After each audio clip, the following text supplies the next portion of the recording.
Hi everybody, my name is Carla Trujillo. I'm the director of the Graduate Diversity Program at UC Berkeley. The Graduate Diversity Program assists prospective students with their applications to graduate school. It assists students to hopefully get in grad school and assists students getting through grad school. We offer a variety of support activities such as workshops for professional development, mentoring, academic advising, a summer research program, and more. We hope that after viewing today's video, you'll have everything you need to prepare a strong application that will help you hopefully get into Berkeley and hopefully other places. The topics we'll be talking about today are getting started. Where should you apply? What kind of faculty you would like to work with? Preparing to apply, such as your letters of recommendation, your CV, and more. Testing, taking the GRE, the LSAT, and other standardized tests. Your qualifications for graduate school, such as your GPA, research experience, internship experience, and more. Your application essentials. These are your statement of purpose, your personal statement. These are very, very important items to the graduate school application. Financial aid. How are you going to pay for graduate school? And once you've been accepted, what to do next? We hope that after viewing today's video, you'll be prepared for graduate school, you'll be excited about the new options ahead of you, and happy. So good luck to you, and thank you for looking at today's video. Getting started. Hi everybody, my name is Carla Trujillo. I'm the director of the Graduate Diversity Program at UC Berkeley. I've spent many years working on graduate admissions here at Cal, and I'm hoping that today's workshop will assist you with the graduate school application process. First of all, I want to tell you that you might want to consider leaving the state of California if you are an in-state resident. Consider applying all across the country. Look at programs that would benefit you and would be a great match for your research interests. You might want to consider going across the country so that you find a variety of schools that will be a good match for your research interests, that would be a good place where you'd like to study, and that there would be faculty that you'd like to work with. Do your research ahead of time so that you find at least 2 faculty in the department you're interested in applying to whose research interests parallel yours. This would be good for you, I think, because you never know if you would like one particular faculty member, or if he or she can't take students any longer, you'll have other options for faculty that you might want to work with. Preparing to apply. All right, so first of all, you have to think about your letters of recommendation. You need 3 letters of recommendation for graduate school, and you apply in the fall for the following fall, and it's faculty who make the admissions decisions for graduate study, not a separate admissions committee. It's really faculty who ascertain your best potential for graduate school success. So having 3 letters of recommendation from faculty from classes that are upper division classes that you've done very well in is key. The letters of recommendation are extremely important, and I don't want to de-emphasize how important they are because they can make or break a student's application. So think very carefully about who you want to ask for your letters of recommendation. Those of you who are transferring from community college, I would focus instead on the letters of recommendation from the 4-year institution and also the departments that you're going to be applying to. If you're switching areas, you're going to have to get 1, if not 2 letters of recommendation from faculty into the new area that you're switching to. Those of you in other areas such as social welfare or going into medical school, you will also need internship letters to give proper background and to attest to your potential for graduate school in those particular areas or medical school.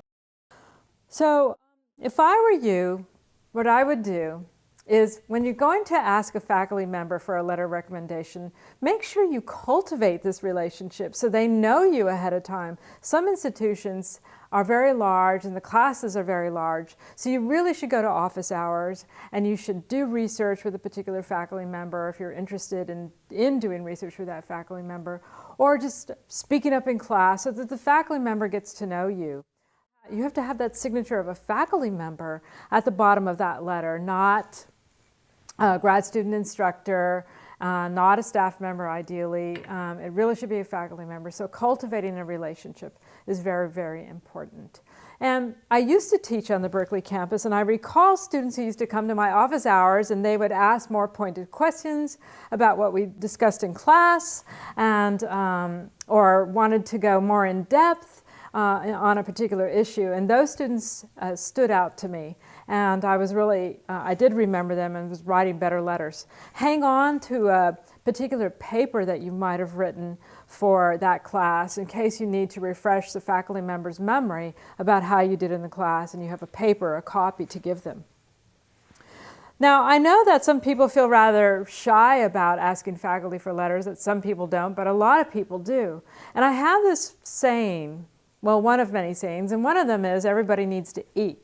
So if you need to eat, why not ask that faculty member out to lunch? Pull out your pocketbook, take them to a nice place, not McDonald's, someplace nice, and ask you, do you mind coming out to lunch with me, or coffee or tea, so I could talk to you about graduate school. Graduate school is so important that hopefully they'll agree to go out with you or at least have the lunch, and make sure you've done some research. Have like 4 or 5 schools where you've done some research and it's in your area of interest, and you're going to talk to the faculty member hopefully at lunch and tell them that what you're interested in studying. So let's say you're having lunch with this faculty member and he or she has agreed to have lunch with you. Have a prepared set of questions about the schools that you're interested in applying to. This is really important so that if they have other alternatives that they think you should apply to, they'll tell you. The other thing you want to do is segue the conversation, of course, because this would be a faculty member that I think you'd ideally like to ask for a letter of recommendation. Otherwise, why are you taking them to lunch, right? Basically, what you want to do is ask them for and then you got to insert an adjective in front of the word letter. A positive letter, a strong letter of recommendation, something that you feel good about saying, because you don't want to just say, can you write me a letter of recommendation? You never want to have a lukewarm or a neutral letter of recommendation. It's going to hurt you a lot more than help you. Offer to give them a copy of your statement of purpose, which of course you should edit before you give them, and your personal statement, so that they have some background on you, not only about your personal history, but about what you want to study in better detail. Ask them also how they'd like to proceed regarding submitting the letter. Do they want to just write one letter to the Career Center and just have you send it from the Career Center? Or do they want to send everything for you? If they do, a lot of things are electronically submitted nowadays, and it takes a long time sometimes to download everything and to write separate analyses of you in conjunction with the letter of recommendation. So make sure that you thank them after they're done. Give them a bouquet of roses even, or some chocolate, something to convey your appreciation. You might also need to give them a couple reminders during the course of the semester as the deadline approaches. Testing. Next, we want to talk about the GRE. I'm not going to talk a long time about the GRE, but basically most graduate programs require some kind of standardized admissions test. The GRE and the LSAT for law school, GMAT for business school, MCAT for medical school, these are all basic standardized tests that they look to ascertain your potential for graduate school success. I think, quite frankly, that most of the GREs, at least the GRE doesn't have a strong correlation with your graduate school success. But unfortunately, a lot of campuses, in fact most of them, still require that you take the GRE and try to do decently. A lot of people try to ask, well, what should I do? How well should I do?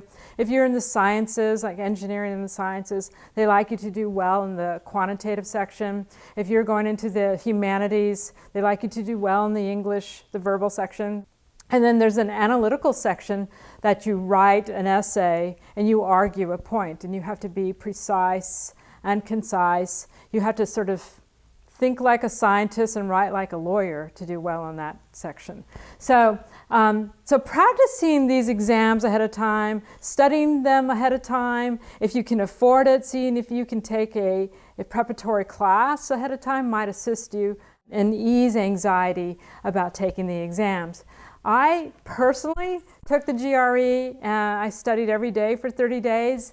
I gave myself a little pep talk every morning, and it was really important to give myself that pep talk because I felt, given how hard I've worked and probably how hard you've worked to get through your undergraduate studies, that you're not going to let, I hope, one test keep you from graduate school. So you take charge of the GRE. Don't let the GRE take charge of you. And study ahead of time, prepare, study consistently, be driven to do well, and start at point A. You learn point A, it'll help you learn point B, and so on. And as each day you study, your confidence will grow. Regarding the GRE, some of you are going to have to take the subject test, particularly if you're in the fields of math, English, biology, physics, psychology, and possibly others. If you are required to take a subject test, those are usually on paper, offered 3 times a year. And if a department requires a subject test, they weigh it a lot more heavily than the general test for graduate school. So if you have to take the general test, that's on a computer and it's offered any time of the year, but you might want to make sure you register early, particularly since a lot of people are going to be taking the GRE general test in October. The subject tests are offered 3 times a year and take a little longer to score because they're on paper. So make sure also that you get all your scores in by your application deadlines. So that's really important. Your qualifications for graduate school. Next, I'm going to talk about your college GPA. Probably the most important thing for the graduate school application process is your college GPA. It's not a surprise, but a lot of faculty believe that your GPA reflects your graduate school potential, particularly the grades you get not only in your upper division classes, the classes in your major, and the area that you want to emphasize for graduate study. One example, I recall a student who applied to civil engineering and she wanted to focus on structures. And the faculty had literally taken a ruler and underlined all the structural engineering classes on her transcript to see how she did. So a lot of faculty are very, very careful about studying your grades in the particular subject that you wish to pursue for graduate study. So it's really, really important that if you have done poorly in any classes, such as a D or an F, to repeat them so your GPA is improved. If perhaps you had a rough first year or second year during your initial years of college, but your grades really improved, make sure to let people know that your grades had an upswing and that you have done really well, and that your GPA for the latter 2 years or 2 or 3 semesters is a 3.5 on average, which is a better reflection of your graduate school potential. Let people know that, and I think a lot of people will pay attention to an upward trend in your GPA. Your GPA is something that you have to take seriously. A lot of students spend a lot of time doing extracurricular activities instead of studying, and I want to encourage you to try to study hard, do well, go to the office hours. If you did poorly on a midterm, go to talk to the faculty or the grad student instructor and ask how to do better. Show that you care about your grades, and the faculty will think you care, and then they'll care, and then everybody hopefully will work to help you do better. I want to talk now about your research work experience. A lot of people nowadays have acquired research experience before applying to grad school. Research experience is a little feather in your cap. Everybody, no matter what area you're in, Having a little bit of research experience is going to strengthen your application because faculty love it when students show initiative to do research, to learn something more about a particular topic, even if they're not going to study that for graduate school.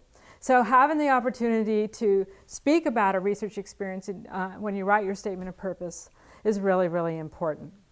There are all kinds of research opportunities, not only on your campus, on the Berkeley campus. There are summer research programs across the country that pay you to go do research.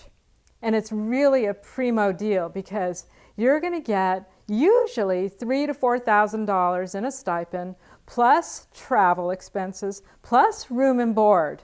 And you get to work with a faculty member or a grad student instructor or TA, research assistant, who's going to help you conduct a project that you're interested in. So it's win-win-win, right? And then hopefully if you've done a really good job with that faculty member doing that research, you get him or her to write you a letter of recommendation. And that looks great. So you really want to think about doing this, and you can't lose. And if you don't have an opportunity to do a summer research experience, I want to urge you to consider other kinds of research experience programs such as the McNair Scholars, the Haas Scholars, the Mellon Mays Scholars, and many, many more. Berkeley itself has over 50 research programs on the campus alone, and they're all over. You can even just Google summer research experiences, and you'll get a whole bunch of them that will pop up, and typically the deadlines are February 1, typically, for the following summer. Your application essentials. Now I'd like to talk about the statement of purpose. The statement of purpose is really the only chance for faculty to see something in your application that is not a number. So this is a chance for them to see something more about you. And you get to write in 1.5 to 2 pages, single space, which is basically the average length of a statement of purpose, something about an introduction to what you want to work in, or an introduction to yourself in general, a summation of what you did as an undergraduate. Maybe you've done cool internship experiences, research experience, or you had a great job or a great opportunity that you took advantage of, and you summarize these in succinct paragraphs. For example, if you've had a research experience, you want to talk about what you did, who you worked with, what your results were, and if you submitted them for publication or to a research conference. And that's one distinct paragraph that summarizes a particular experience that you had. Some students have a variety of research experiences or internships of different kinds, and they speak about them in quick summary paragraphs. The one thing you really, really have to make sure you cover in a statement of purpose, however, is what you want to do for graduate school. I call this the meat and potatoes statement. Even though you might be a vegan, you still need to write a meat and potato statement, a paragraph rather, in your statement about what you want to study, what are the questions in that area, what do you care about, why this is exciting, what are some questions you have about this subject that you want to pursue. This is very, very important, and it's what a lot of the faculty use to base your admissions in their particular department. You also need to follow that meat and potatoes paragraph with another paragraph, ideally with the faculty, 2 or 3 of them, and mention their names, who you'd like to work with. And this is based on the research you did in the first part of this workshop where I talked about do your research, find a couple faculty, 2 or 3, whose research interests parallel yours. And so in the second paragraph after your meat and potatoes paragraph, you want to talk about the faculty whose work you've researched. And so if you can infer in that paragraph that you have read a little bit of their work, that's even better, because then the faculty know that you've read a little bit of their work and they know that you know about them and you know what you want to do. Faculty feel very strongly that this statement of purpose should convey your scholarly potential, your motivation for graduate school, your enthusiasm to study, and your motivation to, work harder to learn something and contribute to science or to scholarly achievements. So they take this very seriously. Make sure that somebody helps you edit the statement of purpose. We have a guide on the Graduate Diversity Program website on writing a statement of purpose. Now, some departments require a personal statement in conjunction with a statement of purpose.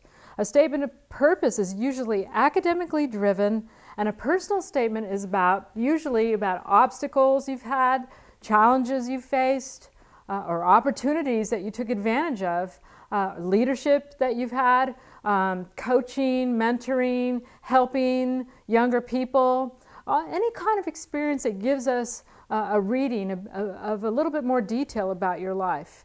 This is something that we think will show your perseverance for graduate school, particularly if you face certain challenges. There was a time where I recall meeting a student who he was applying, I recall, to the journalism school. This is an example.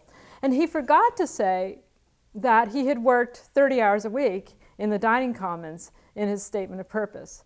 So when I asked him, why is it that you didn't have a second internship? Because I happen to know that the journalism school requires 2 internships, and he had only had 1. He said, well, I didn't have time for a second internship because I was working in the dining commons 30 hours a week to help support myself. And I said, I don't see that anywhere in your statement of purpose. So when he included it, it didn't make a difference in his getting admitted to the department because he needed to work that much to help support himself through school. That student went on to win a major award on campus. So don't think that if you're giving money to your home or helping to support a family member or just working 20 hours a week is normal, because really it's something that shows that you're working hard, and talk about these things. So it's very, very important. So Berkeley requires 2 statements, like I said, a statement of purpose and a personal statement. Some schools across the country only require 1 statement of purpose, and that's where you're going to have to integrate some of the personal information into the statement of purpose that is relevant, so that the admissions committee knows a little bit more about you in addition to the academically focused stuff you've been talking about. This is important because it can sometimes garner you a fellowship for grad school. Most fellowships are merit-focused.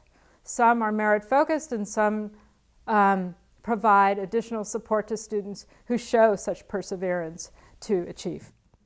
One more thing about your statement of purpose: make sure that you have somebody edit it, of course, like I said, but you also want to speak in the active voice, not the passive voice.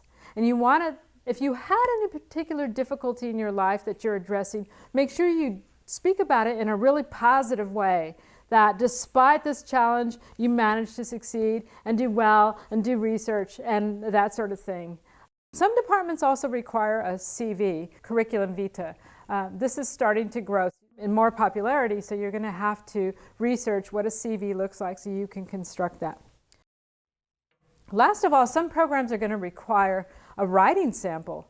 And this is typically in the humanities and social sciences. And that is usually a term paper you've written for a class where you've done very well. So you usually have to include that with your application. Make sure you have somebody who looks that over and edits it for you so it's a beautiful, beautiful term paper. Even if you got an A in it, make sure that they look at that for you so you can turn in a good piece of work. Financial aid. There's all kinds of money out there in graduate school. All kinds of money. Hopefully you wouldn't have to get into severe debt for graduate study. If you consider applying outside the state of California and check out the entire country and look at schools that match your interests, like I said, and faculty and so on, there might be really good money out there, fellowships from the university that you're applying to help support your graduate endeavors. All kinds. And so that's why I'm trying to encourage students nowadays to look at all kinds of opportunities and consider leaving their hometown or their home state, or maximizing their options to look at throughout your state and so on, because there could be great opportunities to get support so that you don't leave graduate school in high debt. You have to always make sure you apply by a fellowship deadline, so make sure you know what that is. It should correspond to the admissions deadline, but not always so. So keep a close eye on that. Institutions will have fellowship support. You can apply for support independently of the institution, and there's all kinds of money, Ford Foundation, Javits, National Science Foundation, and many, many more that you also can apply independently of the institution that you're applying to, and they would be portable fellowships that you could take to that institution and support yourself through grad school. And sometimes some students will have both, and then they're really happy that they have all this money in their back pocket and they're taking out fewer loans. Some programs will also offer you a job such as a grad student instructor or grad student researcher or reader, and that usually will pay your tuition and fees and provide you a stipend. So a lot of students find all kinds of ways to apply for money. You should always be looking for money. Never stop looking for money because it's out there. I personally got a FAT fellowship to go study in the Midwest, and I got a GSI award to work for 2 semesters. Then I applied for a dissertation fellowship. So you should be doing all these things and more, and that will help you fund your studies. If perchance you think you need to get a master's degree and you want a PhD as your final degree, and you think you need a master's degree, make sure you apply to an institution that is not going to drain your pocketbook and kill you so that you have so much debt you're limited about where you can apply for your PhD. Try not to do that to yourself. Try to get into the best master's degree program possible, and hopefully a thesis-oriented master's degree program, but hopefully one where you don't go into a lot of debt so that if you decide to get a PhD, you have more options to consider. Once you've been accepted, what to do next? Last of all, let's say you get admitted to several campuses. Now, I was encouraging you to apply to 5 to 10 campuses. They cost money. Sometimes you can get fee waivers.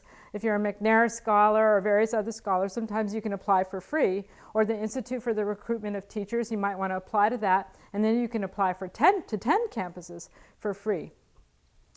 But let's say you applied to several campuses and you got admitted to several.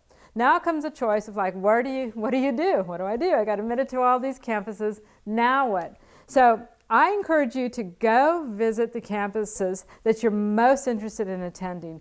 Call them up or email them very politely and say, I'm so happy to be admitted at your university and I'd love very much to come out for a visit. Might there be any support to help assist me financially to visit the campus? And hopefully they'll say yes. Hopefully they have some airplane ticket money. You might have to sleep on the couch. Doesn't matter. Go do it. Go visit the campus and have prepared questions. How long does it take to finish your degree?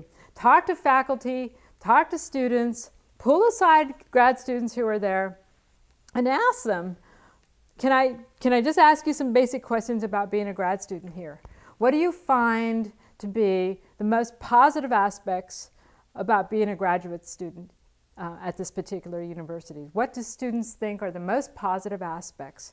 And hopefully the student will reveal to you what he or she thinks would be the positive aspects about being a grad student at that particular institution. And then you want to say, what do some students find to be some of the challenges? And then hopefully they'll reveal that to you. They may not want to personalize, but at least asking the questions in a way that lets them either personalize or not personalize will give you some more data points about going to that institution. And that's pretty much it. So hopefully you'll have that choice of money, you'll get a financial offer, you'll get admitted to several schools, you'll get the choice to visit, hopefully, and a choice to pick the best school that has the right match for you. Thank you very much.